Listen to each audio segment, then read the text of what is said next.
వేరుశెనగ ప్రాథమిక ప్రాసెసింగ్ సేవల వ్యాపారాన్ని ఏర్పాటు చేయడంపై మా గైడ్కు స్వాగతం. ఈ వీడియోలో ఈ వ్యాపారం నుండి మీరు ఎంత సంపాదించవచ్చో మేము నేర్చుకుంటాము. మేము అవసరమైన ప్రారంభ పెట్టుబడిని కూడా విభజిస్తాము.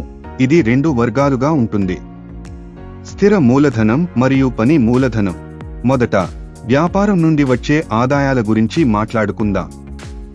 ఉత్తమ పరిస్థితిలో మీరు ప్రతి సీజన్లో 60,000 నుండి 1,15,000 రూపాయల మధ్య సంపాదించవచ్చు, మరియు అది మెరుగుపడుతుంది. మొదటి సంవత్సరం చివరి నాటికి మీరు ప్రతి సీజన్కు 1,15,000 నుండి 1,60,000 రూపాయల మధ్య సంపాదించవచ్చు.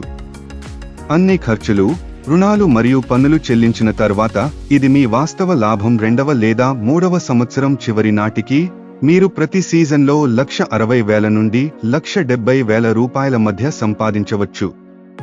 మీ వ్యాపారంలో 2,70,000 రూపాయలు పెట్టుబడి పెట్టడం వల్ల అది సాధ్యమయ్యే విజయం. తరువాత 2,70,000 రూపాయల స్థిర మూలధనం గురించి చర్చించుకుందాం. ఇందులో యంత్రాలు, పరికరాలు వంటి దీర్ఘకాలిక ఆస్తులలో పెట్టుబడి ఉంటుంది. మేము కొనుగోలు యంత్రాలు, వ్యవసాయ పరికరాలు లేదా స్థానిక లేదా ప్రాంతీయ సమాజంలోని రైతులకు సేవలను అందించడానికి ఉపయోగించగల ఏదైనా మౌలిక సదుపాయాల గురించి మాట్లాడుతున్నాము. బీమా, లైసెన్సులు మరియు అనుమతులు వంటి ఖర్చులు కూడా స్థిర మూలధనంలో చేర్చబడతాయి. రోజుకు 250 సంచుల సామర్థ్యంతో వేరుశెనగ ప్రాథమిక ప్రాసెసింగ్ సేవల వ్యాపారాన్ని ప్రారంభించేటప్పుడు మీకు ఈ రకమైన యంత్రాలు అవసరమవుతాయి.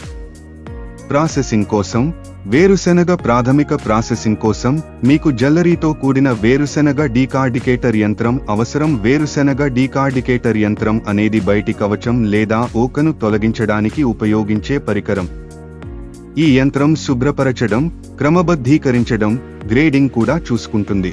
రోజుకు 250 సంచుల సామర్థ్యం కలిగిన యంత్రాన్ని లక్ష్యంగా పెట్టుకోండి. దీని ధర సుమారు 1,60,000 రూపాయలు. తరువాత ఈ యంత్రానికి వర్కింగ్ క్యాపిటల్ లేదు. కాబట్టి మీ వేరుశెనగ ప్రాథమిక ప్రాసెసింగ్ సేవల వ్యాపారం కోసం మొత్తం మూలధన పెట్టుబడి 2,70,000 రూపాయలు. ఇది మీ వ్యాపారం కోసం మీకు స్పష్టమైన ఆర్థిక ప్రణాళికను అందిస్తుంది. ఈ మూలధనాన్ని ఎక్కడ నుండి పొందాలో అర్థం చేసుకోవడం, మీకు ఎంత అవసరమో తెలుసుకోవడం ఎంత ముఖ్యమో అంతే ముఖ్యం. స్థిర మూలధనం మరియు పని మూలధనం వేర్వేరు పాత్రలను కలిగి ఉంటాయి, అందువల్ల వాటి మూలాలు విభిన్నంగా ఉండాలి. స్థిర మూలధనం అనేది పరికరాలు మరియు యంత్రాలు వంటి మీ వ్యాపారంలో ఎక్కువ కాలం ఉండే ఆస్తులలో పెట్టుబడి పెట్టబడుతుంది. ఇది త్వరగా నగదుగా మారదు కాబట్టి దీనిని ఫిక్స్డ్ అని పిలుస్తారు. స్థిర మూలధనాన్ని సేకరించడానికి వ్యక్తిగత పొదుపులు, స్నేహితులు మరియు కుటుంబ సభ్యుల సహాయం, భాగస్వామ్యాలు లేదా లాభాలను తిరిగి పెట్టుబడి పెట్టడం వంటి తక్షణ తిరిగి చెల్లించాల్సిన అవసరం లేని దీర్ఘకాలిక సహన వనరులను పరిగణించండి.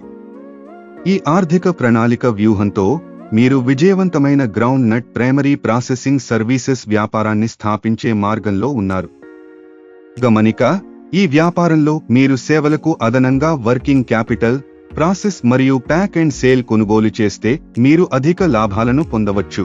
వ్యాపార్ కోచ్ ఛానల్కు లైక్ చేయండి, షేర్ చేయండి మరియు సబ్స్క్రైబ్ చేయండి. చూసినందుకు ధన్యవాదాలు. All the best.